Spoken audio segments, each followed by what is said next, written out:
Parashat Ba'alotecha. Ici, dans la parasha, la Torah nous donne la mitzvah de Pesach. Et tout de suite après la mitzvah de Pesach, c'est écrit Vayi anashim asher hayu temim lenefesh adam. Voilà, dans le camp d'Israël, il y avait des hommes qui étaient impurs. Mais il y a plusieurs possibilités d'être impurs. La plus grande impureté, c'est quoi? Toucher un cadavre humain. Quelqu'un qui décède et tu le touches. Tu deviens impur pour 7 jours. Et voilà qu'on parle de Pesach. La Torah nous parle, écoutez, n'oubliez pas de faire Pesach, c'est la 12e année, quand la sortie d'Égypte, et voilà qu'il faut faire le Korban Pesach. Vayi anashim asher hayu temim nefesh adam, velo yachlu la'asot Pesach. Il n'avait pas cette possibilité de faire le Pesach. Okay? Alors, qu'est-ce qui est arrivé? Vayikrevu lifnei Moshe ve'Aaron bayom ha'u. Ils sont venus voir Moshe et Aaron. Mais non, ils sont exemptés. Parce que celui qui est impur ne peut pas toucher les sacrifices. Tu touches le sacrifice, tu l'impurifies. Alors, tu peux partir chez toi. Écoute, tu n'as pas besoin de toi. Tu es exempté. Tu as une exemption. Tu n'as pas besoin de papier. La Torah, c'est ton papier. La Torah dit, un homme impur ne fait pas Korban Pesach. Eux, ils sont venus voir Moshe Rabbeinu. Et ils ont dit, Vayomru anashim ha'em ha'elav, anachnu temim lenefesh adam. Notre maître Moïse, est-ce que vous savez que nous sommes impurs? Oui, j'ai entendu. J'ai entendu. Alors? Non. La Manigara, pourquoi nous, on est moins que les autres? Nous aussi, on veut faire Korban Pesach. C'est pas moi qui fais les règles, là. C'est Akadosh Baruch Hu qui donne les règles. Qu'est-ce que tu veux de moi? Qu'est-ce que vous voulez de moi? C'est un impur, ne fait pas le Pesach. Qu'est-ce que vous voulez de moi? Non. Nous voulons aussi la kriv et korban Hashem bemoado betor bnei Israël. Nous voulons faire le korban Pesach. Okay? Alors demande à Hashem. Je n'ai pas demandé, c'est écrit noir sur blanc. Je n'ai pas demandé, c'est pas une halakha qu'il faut chercher dans le Shulchan Aruch. C'est écrit dans la Torah. Quelqu'un qui est impur ne fait pas Pesach. Okay? Mais en vérité, qu'est-ce qu'il voulait? Qu'est-ce qu'il cherchait? Qu'est-ce que tu veux? On te dit que tu n'as pas besoin. Qu'est-ce que tu cherches? Okay? Alors le Talmud, dans Masechet Souka, le Talmud nous fait comprendre, quelle était l'histoire derrière tout ça. Il y avait quelque chose. S'ils sont venus se plaindre, okay? Il y avait quelque chose. Le Talmud il dit, qui étaient ces hommes? Mia Anashim. D'abord, dit qui on parle. La Torah dit, Vayu Anashim. Il y avait des hommes. Mais qui sont? Qui sont ces gens-là? Il y a une discussion dans le Talmud. Et une des opinions dit, tu sais qui c'était? Ça, c'était les cousins de Nadav et Avihu qui sont décédés dans le Mishkan. Alors, qu'est-ce qui est arrivé? Nadav et Avihu, les enfants d'Aaron, sont venus avec des pelles de Kétoret, il y avait l'encens là-bas, pour sacrifier. Ils n'étaient pas demandés, ils sont morts. Sur place, ils ont décédé, sur place. Okay? Moshe Rabbeinu, qu'est-ce qu'il fait? Il appelle le cousin, et il lui dit, écoutez, cousin, vous voyez Michel et le Safan, vos cousins sont décédés là-bas, allez-y les chercher. Mais Moshe Rabbeinu, si on s'approche on devient impur. Oui, mais écoutez, il faut bien que quelqu'un le sorte là-bas. On ne peut pas le laisser là-bas, c'est le Mishkan. On ne peut pas laisser là-bas. Ils sont partis, ils ont cherché le corps. Ils ont cherché les 2 corps. Ils sont sortis. Qu'est-ce qui arrive après? Après, c'était le mois de Nissan, premier Nissan. Après, c'était Pessah. Tout de suite après, c'était Pessah. Et là, ils réalisent quelque chose. Nous n'avons pas voulu rentrer là-bas pour devenir impurs. Maintenant qu'on a fait la mitzvah, on est empêché de faire Pessah, la Manigara. Pourquoi nous sommes moins que le reste du peuple d'Israël? C'était pas volontaire, tu nous as demandé, Moshe. On n'avait pas le choix, tu nous as demandé. Mais maintenant que nous on a fait, qu'est-ce que tu nous as demandé? Ça nous empêche de faire Pessah, la Manigara. Pourquoi nous sommes moins que les autres? Alors Moshe il dit, écoutez, vous avez raison. La plainte, ce que vous demandez, c'est valable. Je ne peux rien faire moi. Mais je vous dis, je vais demander à Hachem. Peut-être qu'il y a une exemption, je ne sais pas. Je vais demander à Hachem. Il demande à Hachem. Qu'est-ce qu'Hachem lui dit? Oh, mon cher Rabbeinu, ils ont raison. Écoute-moi bien. Ce n'est pas leur faute qu'ils sont devenus impurs. ils ont été faire une mitzvah, et ils ont raison. On leur a demandé de faire ça, il n'y avait pas quelqu'un d'autre le faire. Et c'est pas juste qu'à cause qu'ils ont fait une mitzvah, ils perdent une mitzvah, c'est pas juste. Alors, dit Hachem, je donne une nouvelle mitzvah dans la Torah. On va faire une nouvelle mitzvah. Quelle est cette nouvelle mitzvah? Pesach Sheni. C'est qu'est-ce qu'on va faire?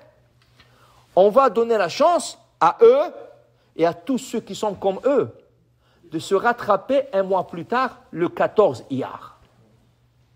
Dit Rashi, quel mérite ils ont, ces deux-là? Quel mérite ils ont? Parce qu'Hachem a fait une nouvelle mitzvah pour eux. Hachem a fait une nouvelle mitzvah pour eux, pour qu'ils puissent se rattraper.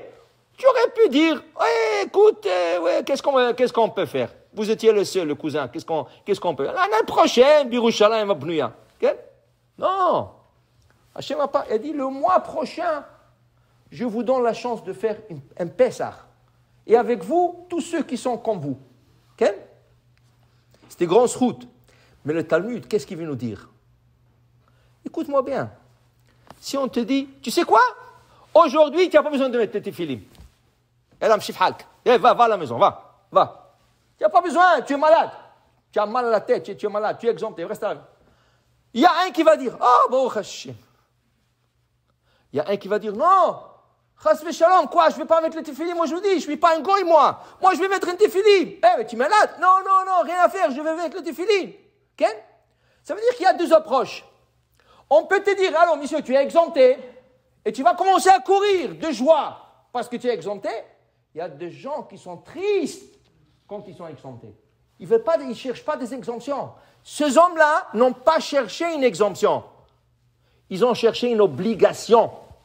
Ils voulaient s'obliger dans la mitzvah. Ils ne voulaient pas s'exempter de la mitzvah.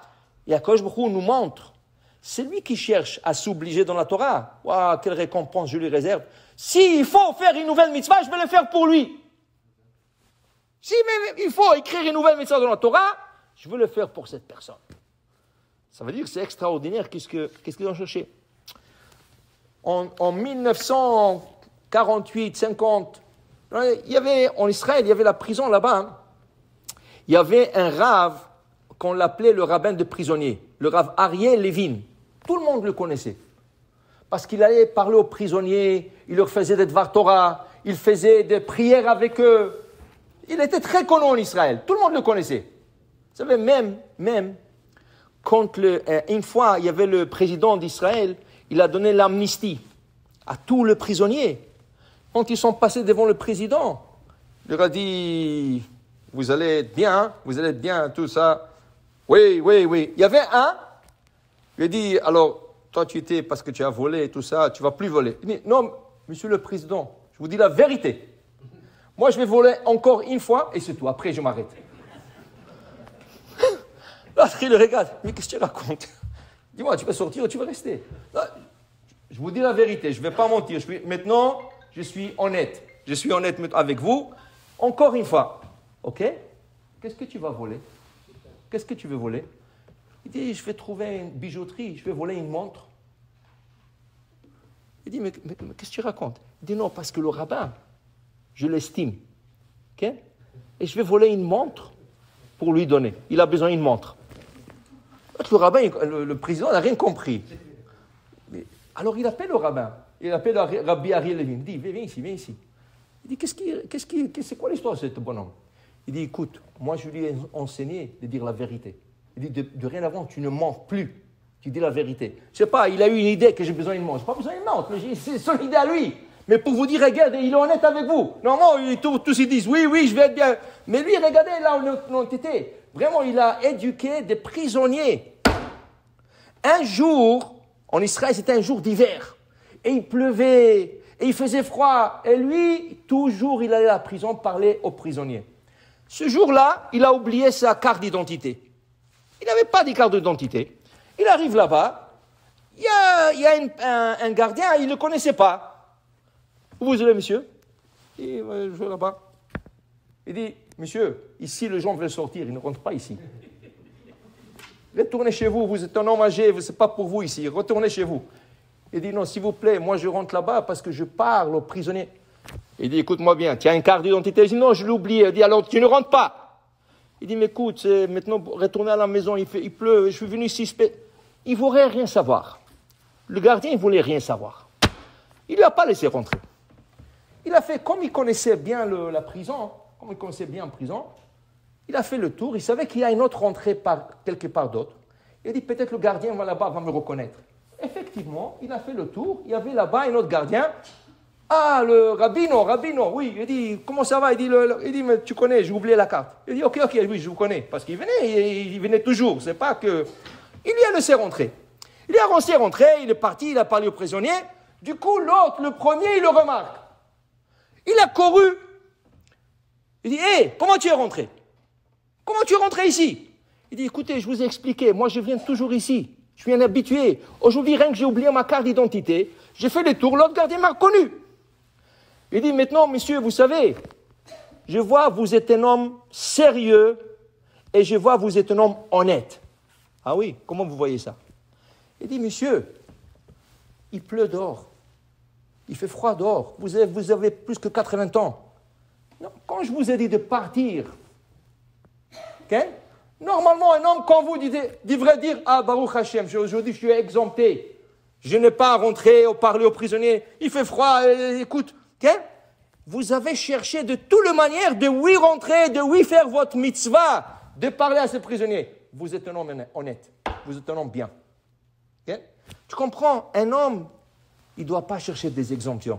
Comme on dit, la Torah dit, va'achalta, ve'sava'ata, ou berachta. Tu mangeras, tu te rassaisieras et tu béniras. Mais il y en a qui ne savent pas bien lire. Alors, qu'est-ce qu'ils disent?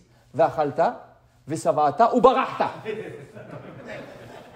Lui, il se sauve. Au lieu ou berachta, ou barachta. Allez, ça allait. Lama lecha. Pourquoi? La Torah dit, chef, tevarer, t'as assez mitzvah, fais une mitzvah. C'est ça, la Torah nous enseigne cette semaine avec les prisonniers. Les deux cousins de Nadav Avihu, Eltsaphan, Michel Eltsaphan. Elle nous enseigne, ne cherche pas des exemptions. Tout ce que tu peux faire, fais-le. Fais, au contraire. Akadosh Baruch Hu a tellement de crédit à te donner, tellement de récompenses à te donner, ne te sauve pas. Baruch Adonai Le'olam, Amen ve Amen.